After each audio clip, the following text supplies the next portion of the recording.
So the final film we're going to review is Frederick Wiseman's next film, observational documentary City Hall. And I will let Mark go and tell us about this film, since he is the number one Wiseman fan I know. It's a great honor.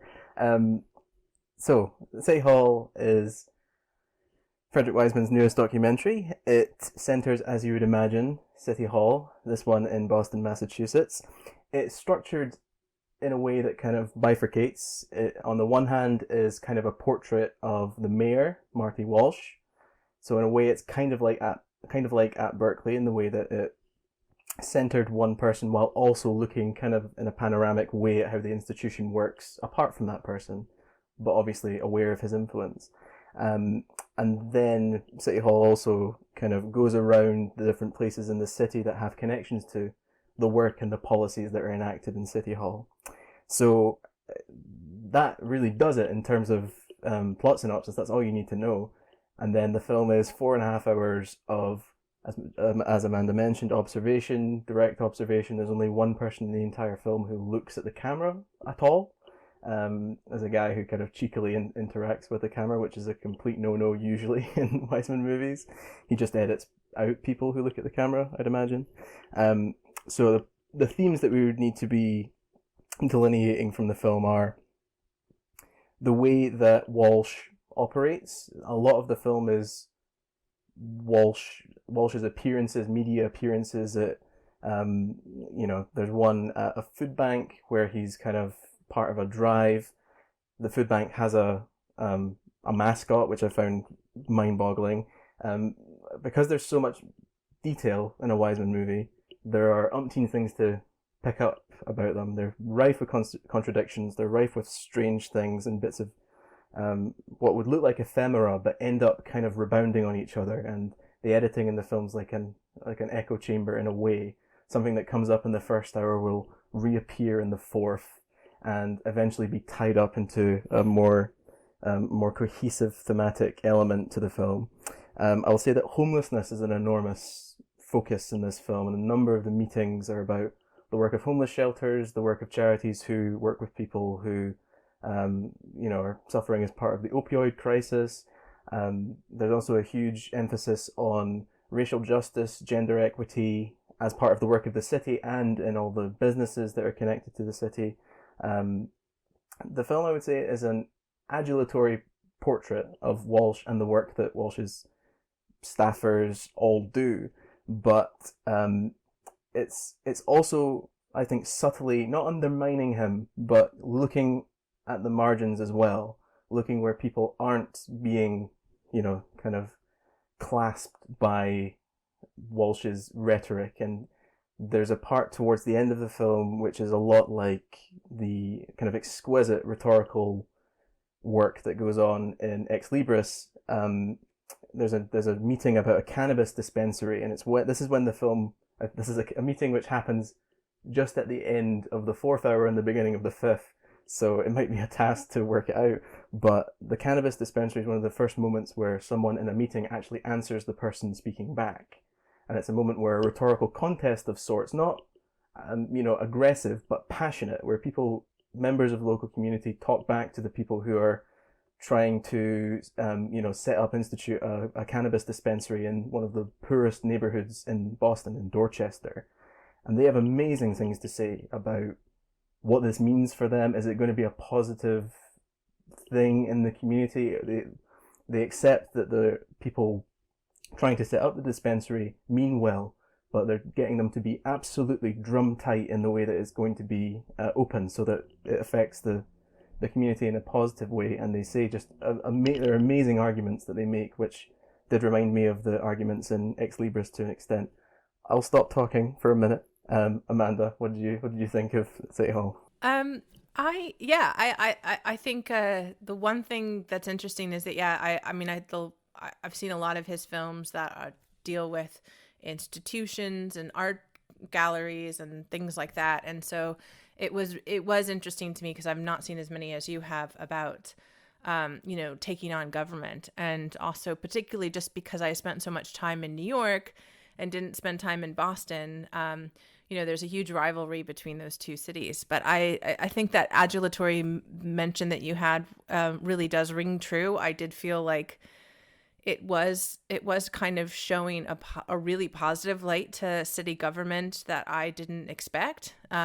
Maybe I kind of maybe thought to uncover stuff, and I also felt like, unlike a lot of other films, I feel like I've seen. Well, yes, sure, the head of the National Gallery, or the person running the opera or whatnot, ballet, was an important character that you would constantly go back to. I felt like this one was in, and you mentioned another film that maybe that was the case, but this is the first one I saw that I really thought there was like a primary character, which was the mayor. And he was the most political. Like, not that I disagreed with his politics by any means, but it definitely brought, it definitely showed that the government is working, like, is functionally working in Boston. And I don't know if that's like something I would have even guessed, and in some case, and did quite enjoy all the accents and whatnot. But yeah, I did feel like it was interesting to see some earnest, like you mentioned, the conversation that was happening with the residents in Dorchester. That was a really powerful moment for me. I also really enjoyed the moments with the veterans. But then when the mayor came up and kind of gave his speech, it always seemed like he had to come in and kind of give an exclamation point to it. So maybe it was just my own personal annoyance with him sometimes. But yeah, I found it very, very the way I like a Wiseman film, and something I learned from that. And I don't know. I mean, I think sometimes, I know this is probably a really, really bad example, but like when you look at the show The Wire, that kind of took different segments of a city. I think the way that this is able to, to go through various components of city life and what they have to deal with, and even just sometimes it's quite funny, like, stop yelling at me, or I particularly really enjoyed the moments where the people are pleading for their tickets, and how pleasant the people who gave them reprieves were on their parking tickets, because that was not the experience I had in Jersey City or New York. So it almost made me want to move to Boston. That will never happen, but in any case, I did think it was a celebration more than I expected. So and I appreciate that. I think I've got less experience with Frederick Wiseman than I think either of you. This is only the second one of his films I've seen. The other one being Ex Libris, the one about the New York Public Library. I got a lot out of this. This is going to sound like I'm damning with faint praise, but I'm not. I enjoyed it, I think, as much as you can in a 4.5-hour documentary about local government. But I think the point, but I'm not being facetious there. It is genuinely really good. And I think part of what I liked about it is the way that it stitches together the role that government and local government in this sense plays with the local community, and that in both a positive and a negative sense. I think it does show bits where people are looking for more from their local authorities, and it highlights maybe where they're not doing as well as they should. But at the same time, and I think this is probably added a little bit more punch by the time and place in which it came out, right? So I think it first popped up at Venice last year, and then it's gone on a big, huge kind of festival tour, both virtual and otherwise, since then, ahead of the US election. I can't recall Trump being mentioned explicitly. I mean, he's alluded to. I think he probably is at some point, but I can't quite remember when. And it is kind of the elephant in the room. But what's good about this film, or what I liked about it, is it kind of just shows how government should work. Now, and when I say that, I don't mean that, the mayor of Boston is, doing a stellar job and everything he should, or any of the local authorities are. I just more meaning that they're getting about their work, right? There's a lack of there's a lack of reality television about it, which I think there has been for quite some time. And I think the fact that this is the documentary that he has made speaks to the time and place in the United States it was made in. And I got a lot out of it. And I think part of what really brought that feeling home to me are just the numerous segments throughout the film where we move away from, you know, whatever public meeting is happening or, you know, whatever speech the mayor is making, anything like that. And basically, really, either the camera will just sit on a street corner for an extended period of time, or it will cycle through shots of local businesses and spots and things like that. And it kind of, to me, really got across a real sense of the role that this institution plays in that community. And there's that link there, which to me is where kind of the real heart of the film, for me anyway, came in. So I got a lot out of that, and I think the fact that this is as long as it is allows that to sink in. I think if you were to skim the surface of this and not show the breadth of the way that this actually touches people's day-to-day lives, would lessen the impact of that. So I got a lot out of it, and I find it interesting that's the topic covered at this particular time in American political history. Yeah, and it'd be worth saying too that Wiseman refers to his films as reality fictions, which, as you can imagine, is a phrase I'm enamored of. And what this does is it means that every decision he makes in the film is an interpretation, because he has an enormous amount of condensation of material to carry out. So those sequences, Jim, you're mentioning, those kind of pillow shots of the city, they end up being like the film in miniature in a way, because what are they shots of? They're shots of businesses, but which businesses are they? They're shots of Thai restaurants, Vietnamese supermarkets. They're shots of Dominican takeaways. Like they're making the point about who lives in Boston and that it's a majority minority town.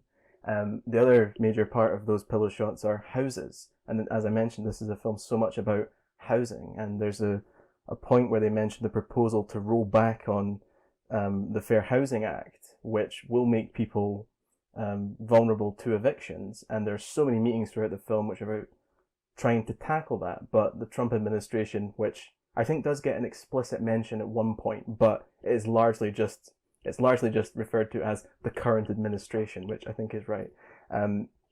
Two, I think it's so much a film about language, and the way in which, as Amanda mentioned, when Walsh turns up at the veterans meeting, he has his rhetorical style depends so much upon pathos. It depends so much upon personalizing politics, sometimes to a fault, because he has those moments where he turns up and just makes it about his own story, which they're quite funny in a way. He turns up at the meeting full of Latinx staffers and just starts talking about his Irish roots. And he turns up at the veterans meeting and starts talking about his experiences in recovery. And you're like, he's kind of overstepping a mark, but he's also got a casualness and a lack of bureaucraties that gets him away with it. Like he's just a guy who's just particularly good at his job. That is obviously PR'd to the nth degree.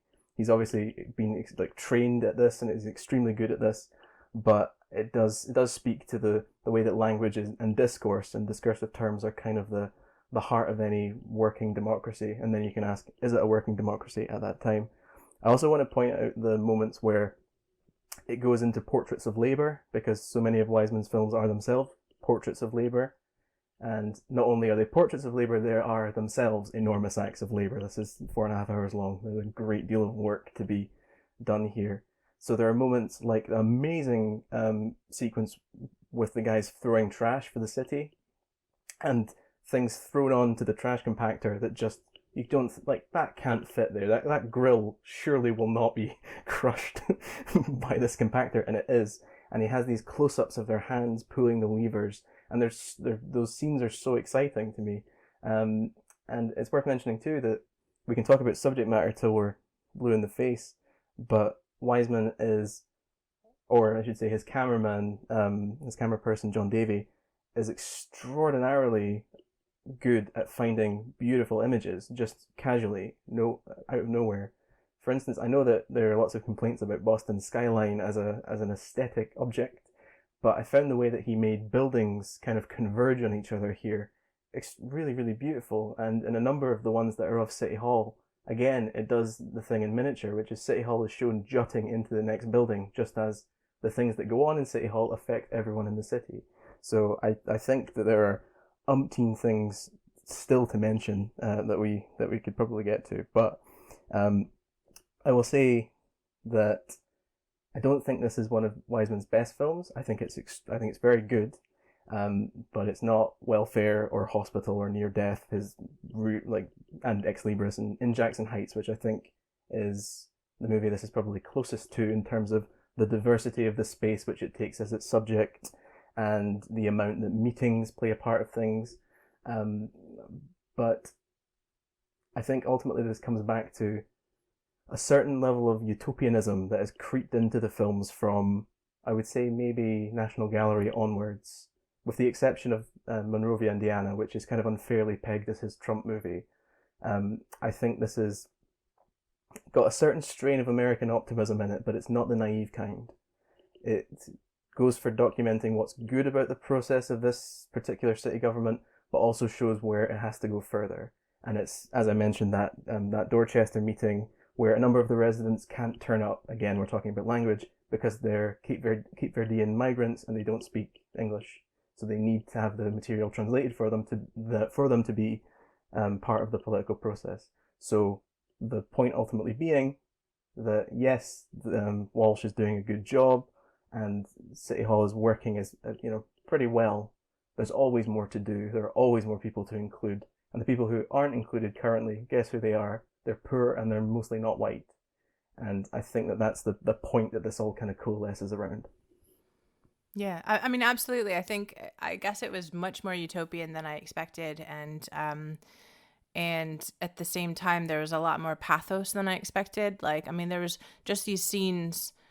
Not to say that that doesn't exist in his other films, of course it does. But I think that sometimes I just felt like with the arts administration ones, it was a very much like, this is the details of what we do when we put on, an exhibit, and this is 5 minutes of a guy, putting a light up, and these moments, and the people working on the ground in the city, trying and fighting for people within the city is I mean, I also kind of remember the guy who went with the eviction notice or something around that, where the veteran was kind of giving his whole information out to him, and I mean, but the way that he responded so sympathetically to that person, the wedding was a special moment too. So I was really impressed, and I enjoyed it. I just didn't. I guess I was a little bit more like, oh, you normally get upset with city governments because they hand you tickets, but I think it allows you to see, the massive amount of work and effort that goes into running a city, and the amount of people that that require this effort, and that there are really really valuable people who in that process. So and they're obviously, like you said, dealing with the current administration, who is probably just making everything incredibly hard on them. So yeah, I mean, I highly enjoyed it, and but I knew I would. So Yeah, I was expecting to as well, obviously, but I would say that there are a couple of moments where I can't quite work out where things fit into the structure. They're not organically pieced in. There's a kind of detour to the outskirts of the city, which then go to a library which has a massive collection of ceramics, and then to a botanic center. And that detour felt like it could have there should have been a neater stitching to it. It's kind of just, we're going out now, and then next scene back into City Hall again, and it felt like a bit of a jump, and I couldn't work out exactly why the rhythm faltered at that minute. But I'll end by saying I really love the parking violation hearing scenes as well, because they're Yeah. they're kind of totemic of what people expect. Like the expectations of going to a parking violation hearing are, God, I'm going to get stiffed by a low-level bureaucrat who's as bored as I am with this whole process. And that's not what happens, because they're sympathetic. No. They realize people have lives. They realize that one of the people is a dad who was under very harried circumstances. The other person, who turns out an older man, was like, I didn't realize people lived here. Like they take that, they take it at face value because it's how life is like. It's what life is like, and they're extremely personable in those scenes, and I found that very heartening. I wonder if Frederick Wiseman did one on Edinburgh City Council, what it would look like, if it would Oh look God, anything it'd be like so that. dull. Oh, who knows? Who knows? Anyway, City Hall is Glasgow Film Festival, of course, and check it out. We recommend it. It's 4.5 hours long, though, so give yourself some time.